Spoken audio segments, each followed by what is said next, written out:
శేఖర్ రెడ్డి గారు,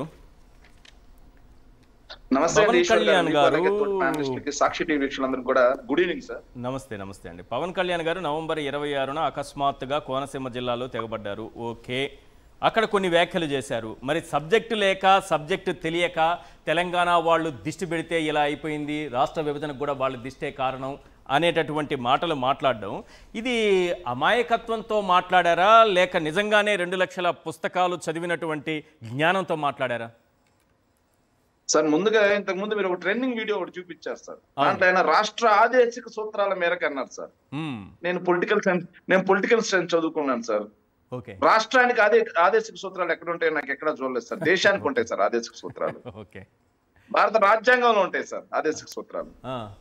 అంటే రాష్ట్రానికి దేశానికి వారి ఉద్దేశంలో తెలుగు దేశానికే ఉండొచ్చు. దేశం అంటే ఆయన అంత మేధావి సార్. ఆయన నుంచి ఇంకేం ఇష్టం సార్. బేసికల్ గా ఆంధ్ర రాష్ట్రం అనేది ఎంతో మంది మేధావులకి పుట్టినిల్లు సార్. రైస్ బౌల్ ఆఫ్ ఇండియాగా పేరెన్నికన్నటువంటి రాష్ట్రం ఆంధ్రప్రదేశ్ సార్. అదే విధంగా సుదూర సముద్ర తీరం ఉంది. దేశ విదేశాల్లో ఎంతో మంది పారిశ్రామికవేత్తలు, శాస్త్రవేత్తలు అందరూ కూడా అక్కడ ఉన్నటువంటి ప్రాంతం సార్. అయినా సరే ఆంధ్ర రాష్ట్రం ఈ రోజుకి ఎందుకు డెవలప్ కావట్లేదని చెప్పి ఒక చిన్న ఆలోచన ఉండేది సార్ నాకు. ఈ రోజు దానికి ఒక క్లారిటీ వచ్చింది సార్. నాది బేసికల్ గా వ్యవసాయ కుటుంబం సార్.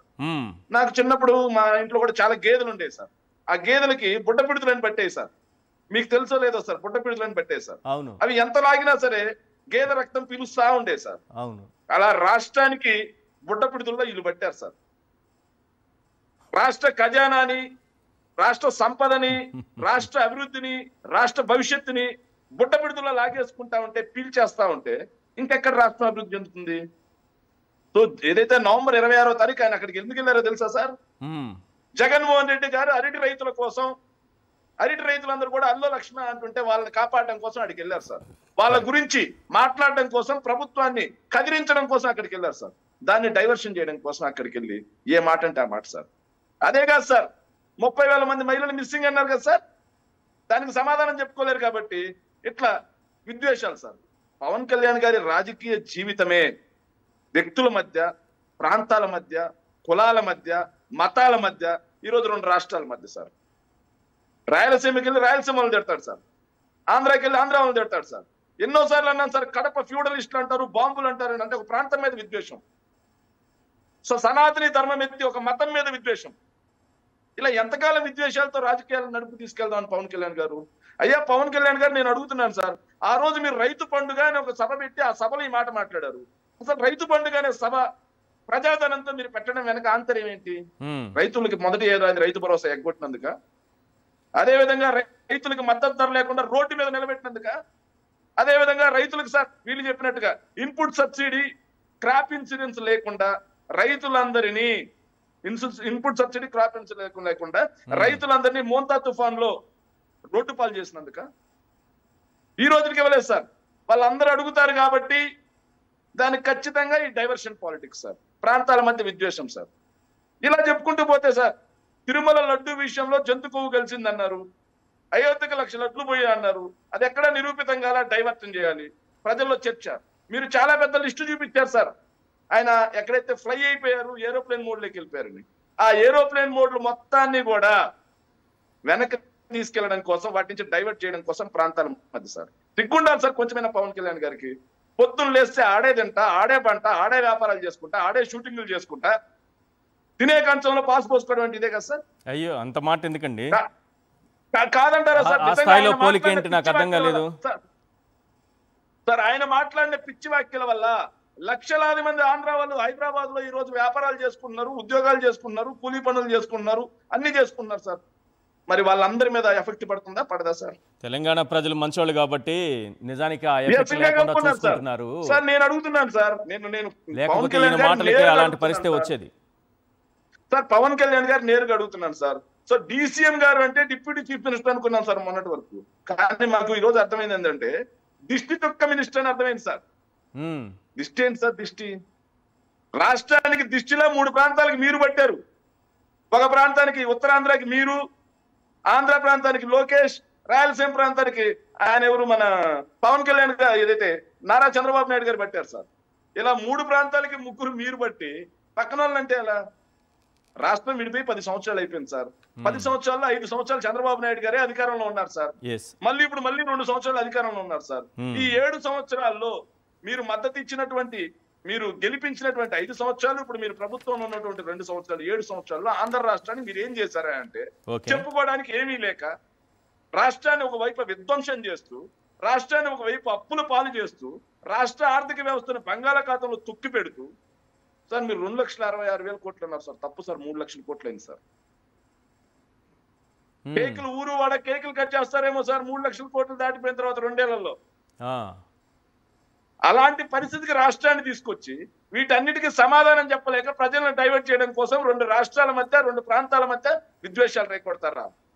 Is he politician? అతను నిజంగా పొలిటీషియన్ సార్? అంటే ఆయన అమాయకత్వంతో ఏమన్నా అన్నారేమో తెలియక మామూలుగా. సార్ అమాయకత్వం ఏం లేదు సార్, పూర్తిగా ప్రీ ప్లాన్డ్ గా వీటన్నిటిని డైవర్ట్ చేయడం కోసం, మీరు ఏదైతే ఏరోప్లేన్ మోడ్ అని చూపించారో వాటన్నిటిని డైవర్ట్ చేయడం కోసం ప్రీ ప్లాన్డ్ గా మాట్లాడినటువంటి మాట.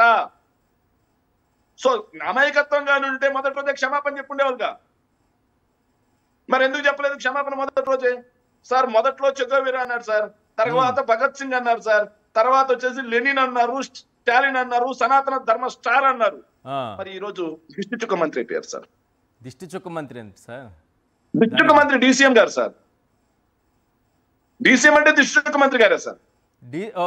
అలా అయిపోయారు సార్. మీరు అబ్రివేషన్ చెప్తున్నారు. ఈ రోజు సార్ నిజంగా ఈ రోజు తెలంగాణ ప్రాంతం వాళ్ళు మాట్లాడుతూ ఉంటే నిజంగా సార్ 2 ప్రాంతాల మధ్య విద్వేషాలు, ఈయన కరెక్ట్ గా మాట్లాడి ఉంటే, ఈయన రాష్ట్ర ప్రయోజనాల కోసం మాట్లాడి ఉంటే, రాష్ట్రం యొక్క ధర్మం పట్ల మాట్లాడి ఉంటే, ఖచ్చితంగా మేము కూడా ఒక అపోజిషన్ పార్టీ అయినా సరే మేము కూడా మా ఉప ముఖ్యమంత్రి గారు మీరందరూ కలిసి మా ఉప ముఖ్యమంత్రి గారి మీద దాడి చేస్తారని చెప్పి పవన్ కళ్యాణ్ గారికి అండగా నిలబడి ఉన్నాం. మీరేమో పిచ్చి పిచ్చి మాటలు, పిచ్చి పిచ్చి కోతలన్నీ కూసి వాళ్ళందరూ అంటా ఉంటే, అయ్యో మా ఉప ముఖ్యమంత్రి గారిని పక్క రాష్ట్రం వాళ్ళు ఇన్ని రకాల మాటలు అంటున్నా సరే మేమేం అనలేకపోతున్నాం అని చెప్పి బాధపడతా ఉన్నాం. మేము మా రాష్ట్రం పరువు, ఆంధ్ర రాష్ట్రం యొక్క, ఆంధ్రుల యొక్క ఆత్మ గౌరవాన్ని ఈరోజు తుంగలో దొక్కింది ఎవరు? కానీ పవన్ కళ్యాణ్ సినిమాలు మేము ఆడనివ్వము, ఇక్కడ తెలంగాణలో పవన్ కళ్యాణ్ సినిమాలు మేము ఆడనివ్వ అని వార్నింగులు వస్తున్నాయి ఇక్కడ నుంచి, తెలంగాణ నుంచి. సార్ పాపం సార్ కోమటిరెడ్డి గారు మంచి మాట అన్నారు సార్. కాకపోతే 1-2 రోజులు అన్నారు సార్. బేసికల్ గా అయితే మ్యాట్ని కూడా ఆడవు సార్. వాళ్ళు ఆడించాల్సిన పని ఏముంది? మనం చూసాం కదా సార్. మళ్ళీ చెప్తా ఉన్నాం సార్, పవన్ కళ్యాణ్ గారికి చిత్తశుద్ధి ఉంటే ఇలాంటి దిష్టి చుక్క, గిష్టి చుక్క, సనాతన ధర్మం మాటలు కాదు సార్. తప్పిపోయిన 30,000 మంది మహిళలను తెప్పించండి, కులభావన తెచ్చుకొని ఓట్లేయండి అని చెప్పినటువంటి కాపులకి సంక్షేమం చేయండి. నియోజకవర్గానికి 500 మందిని పారిశ్రామికవేత్తలు చేస్తున్నారు, వాళ్ళని చేయండి. మహిళల మీద కన్నెత్తి చూస్తే గుడ్లు బిక్కేసే చట్టం తీసుకొస్తున్నారు, వాళ్ళని చేయండి. సూపర్ 6 లో మిగిలిపోయిన హామీలు, సూపర్ 6 లో అరకొరగా ఇచ్చిన హామీలను మొత్తాన్ని ఫుల్ఫిల్ చేయండి. అప్పులను కంట్రోల్ చేయండి, దుబారాన్ని కంట్రోల్ చేయండి, కరప్షన్ ఆపేయండి. ఇవి కాకుండా అయోధ్య లడ్ల విషయంలో మీరు చేసినటువంటి బ్రహ్మహత్యా పాతం అని ఉంటుంది సార్. గోహత్య, బ్రహ్మహత్య 2 ఒకటే సార్. అంతకు మించిన పాపానికి మూట కట్టుకున్నారు పవన్ కళ్యాణ్ గారు. ఆ పాపానికి ప్రాయశ్చిత్తంగా వెంకటేశ్వర స్వామి భక్తులకి బేషరతుగా క్షమాపణ చెప్పండి. అలా కాకుండా ఇలా దిష్టి చుక్క, దిష్టి తగిలింది, కొబ్బరి చెట్లు పోయాయి, ఏంటి సార్ ఇది? తుఫాన్ వచ్చి కొబ్బరి చెట్లు మొత్తం పోతే సార్, తుఫాన్ వచ్చి కొబ్బరి చెట్లు మొత్తం పోతే రైతులకు అండగా నిలబడాలి కదా సార్. తుఫాన్ వల్ల వచ్చినప్పుడు 20,000 రూపాయలు. ఇలాంటివి తప్పుడు ప్రచారాలు చేస్తే మీ పైన కేసు పెడతారు. చంద్రబాబు నాయుడు గారు తుఫాను తిప్పి పంపారు కదా. నో, చంద్రబాబు నాయుడు గారు తుఫాను తిప్పి పంపించేశారు. తుఫాను నష్టం కాదది. మీరు అనవసరంగా దాన్ని మళ్ళీ చంద్రబాబు నాయుడు గారి శక్తి సామర్థ్యాలకి క్వశ్చన్ మార్క్ గా. సార్ ఒక జర్నలిస్ట్ చెప్పారు సార్. అంటే నాకు రెండింటి కాన్ఫ్లిక్ట్ ఉంది సార్. ఒక జర్నలిస్ట్ ఏమన్నారంటే మోంతా తుఫాన్ ని మోచేత్తో నూకారన్నారు సార్. ఇంకో జర్నలిస్ట్ ఏమన్నారంటే కుదరలేదు కానీ లేకపోతే తుఫాన్ ను కూడా చుట్టూ తీసిరేసేవాడు అన్నారు సార్. మరి ఏది నిజం సార్? నేను పవన్ కళ్యాణ్ గారిని అడుగుతున్నాను సార్, మీరు ప్రతిపక్షంలో ఏదైతే మీరు ఎమ్మెల్యేగా కూడా కాదు సార్, మీరు జనసేన పార్టీ అధినాయకుడిగా ఉన్నప్పుడు నివార్ తుఫాన్ వచ్చినప్పుడు మచిలీపట్నం ఏరియాలో మీరు పర్యటిస్తూ ఎకరాకి 25,000 రూపాయల ఆర్థిక సాయం అందించాల్సిందే, తక్షణం 10,000 రూపాయలు ఇవ్వాలన్నారు కదా. మరి 2 నెలలు అయిపోయింది. రైతులకి మీ ప్రభుత్వం ఇచ్చినటువంటి చిల్లి గవ్వ ఎక్కడా? ముందు వాటి మీద మీరు దృష్టి సారించండి. చనిపోయినటువంటి చిన్నారులకు సంబంధించినటువంటి మీద దృష్టి సారించండి. రోడ్లు, గుంతల రోడ్లు, గుడ్ మార్నింగ్ సీఎం అనమన్నారుగా, ఇప్పుడు మేమంటున్నాం అయ్యా ఈ రోడ్ల మీద పోతే బతికే పరిస్థితే లేదు. Bad morning DCM, bad morning CM, వాటి మీద దృష్టి సారించండి సార్. ఇలా కాకుండా రెండు ప్రాంతాల మధ్య విద్వేషం ఏంటి? రైట్ అది రాజకీయం అంటారు. రైట్. తెలంగాణ వాళ్ళు మంచోళ్ళు కాబట్టి ఇంకా బతకనిచ్చారు సార్ ఆంధ్ర వాళ్ళని అక్కడ.